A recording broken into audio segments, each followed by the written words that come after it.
अपनी झोपड़ी में बैठकर पढ़ाई कर रही ये दीपिका डाबी हैं। झाबुआ जिले के थानला से सटे कोटड़ा गांव की रहने वाली दीपिका ने गुजरात के नडियाद में अप्रैल और मई महीने में एक बिचौलिए के जरिए मजदूरी की थी।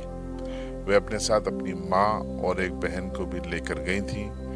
उम्मीद थी कि तीनों की मजदूरी के बदले करीब 50,000 रुपए इकट्ठा हो जाएंगे, जिससे दीपिका नर्सिंग कॉलेज में एडमिशन पा सकेगी और उसके भाइयों का और बहनों का भी स्कूलों में एडमिशन हो जाएगा। हाड़ तोड़ मेहनत करने के बाद और पसीना बहाने के बाद करीब 60 दिन तक इन तीनों ने काम किया, लेकिन बारी जब मजदूरी की आई, भुगतान की आई, तो ठेकेदार ने हाथ खड़े कर दिए।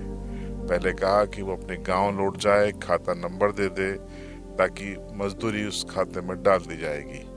लेकिन 40 दिन बीतने के बाद भी दीपिका, उनकी माँ दुर्गाबाई और बहन के खाते में राशि नहीं आई है। राशि मांगने पर जो एजेंट है वो धमका रहा है, केस करने की धमकी देता है तो कभी मारपीट की धमकी देता है। हमने 2 महीने नलियाद में काम किया था और वो पैसे नहीं दे रहा और धमकी दे रहा, और मैं आगे की पढ़ाई कैसे करूं। दीपिका डाबी।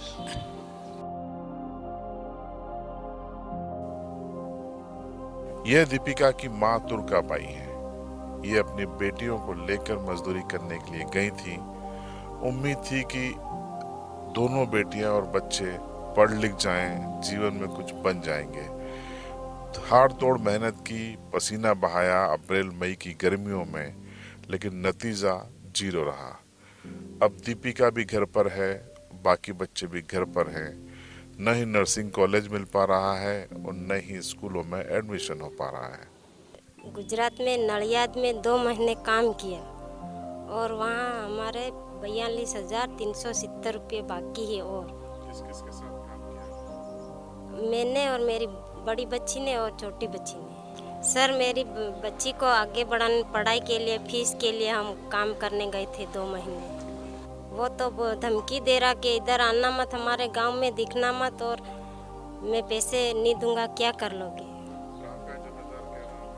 वो अनास का है, टिमेड़ा गांव का है, राजू मावी। तो अब क्या तकलीफ आ रही है? सर, हम हमारी बड़ी बच्ची को लेके घर बिठा रखे, फीस नहीं है हमारे पास। दूसरे बच्चे भी पढ़ रहे हैं? हाँ, दूसरे भी घर पे ही है।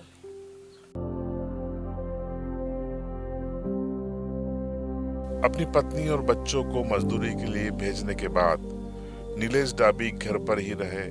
वो अपने पशु संभाल रहे थे, घर संभाल रहे थे, इस उम्मीद में कि पत्नी और बच्चे जो कमा कर लेके आएंगे उससे उनके बच्चों की शिक्षा हो पाएगी, वो अपने जीवन में आगे बढ़ पाएंगे। लेकिन नीलेश डाबी भी अब निराश हैं, हताश हैं, क्योंकि उनकी मजदूरी का भुगतान थम गया है, रुक गया है। मांगने पर धमकियां मिलती हैं। अब नीलेश की परेशानी ये है कि वो जाएं तो आखिर जाए कहाँ। वो बेबस होकर अपने बच्चों को बगैर स्कूलों के पशु चराते हुए देखने को मजबूर हैं, या फिर घर का काम करते हुए देख रहे हैं।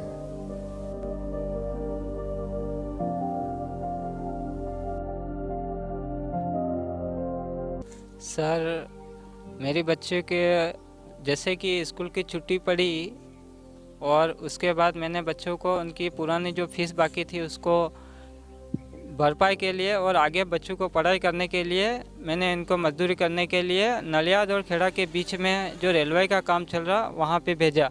अब इन्होंने 2 महीने तक वहाँ तक मजदूरी करी, रात दिन मेहनत मजदूरी करी सर। और उसके बाद 2 महीने होने के बाद जब उन्हें पेमेंट मांगा गया तो उन्होंने बोला कि आप जाइए और घर पे आपके खाते में पेमेंट डाल दिया जाएगा। अब घर पे आ गए। उसके बाद हमने जब पेमेंट की मांग करी ठेकेदार और जमादार से, तो उन्होंने हमारे को आज दे कल दे यूँ करके कम से कम 2 महीने निकाल दिए। 2 महीने निकालने के बाद जब आज हम जमादार से ये बात पूछने के ले जाते हैं तो वो हमें धाक धमकी दे के और डरा धमका रहा है और हमें पेमेंट देने से मना कर रहा है। और आज इसकी वजह से आज मेरे जो तीनों बच्चे हैं, एक बच्ची मेरी जो 12वीं पास हो चुकी है सर, और उसको आगे मैं नर्सिंग करवाना चाहता हूँ। अब उसके एडमिशन के लिए और उनकी पढ़ाई के खर्चे के लिए मेरे पास वही पैसे थे जो कि जमादार और ठेकेदार मुझे नहीं दे रहे हैं। अब उनके आगे की पढ़ाई मैं बच्चों को कैसे कराऊं? इसी वजह से मेरे बच्चों के ना कॉपी किताब, ना स्कूल ड्रेस और ना स्कूल जाने की, स्कूल में भी इनको ना बिठा रहे और घर पे अभी 15 दिन से घर पे बच्चे बैठे हैं।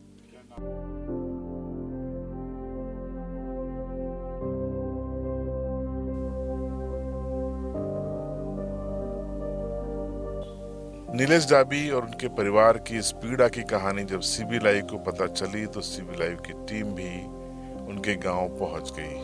परिवार की इस पीड़ा को देखा, समझा, जाना और आश्वासन दिया कि जल्दी ही उनको मजदूरी का भुगतान दिलवाया जाएगा।